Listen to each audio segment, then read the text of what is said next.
তো বউ একটা চিংড়ি একশো। বউ একশো চিংড়ি একশো। রাজধানীর ফুটপাতে বসে খেলা চলে জুয়া। সারা দিন মাথার ঘাম পায়ে ফেলে রিক্সাওয়ালা যে টাকা উপার্জন করছে, বাড়তি টাকার আশায় 100 টাকা দিলে 200 টাকা দেওয়া হয়। এই টাকার আশায় সে জুয়া এখানে বাজি খেলতেছে। একটা সময় দেখা যায় যারা আছে এই খেলাটা বসিয়েছেন তারা অনেক চালাক দুর্দান্ত। তারা প্রথমে মানুষকে লোভ দেখা যায়, হ্যাঁ সবাই টাকা পাচ্ছে, কিন্তু লাস্ট পর্যন্ত যারা এখানে খেলা ধরে শেষ পর্যন্ত সব টাকা ওদেরকে দিয়ে যেতে হয়।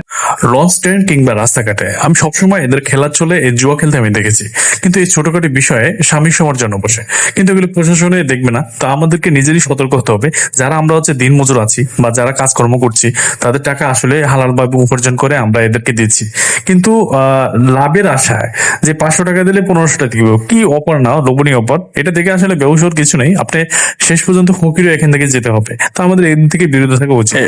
অবৈধ পথে বন্ধের জুয়ার প্রতিকারে আমরা বেশি বেশি প্রচারণা করতে পারি, মানুষকে সচেতন করতে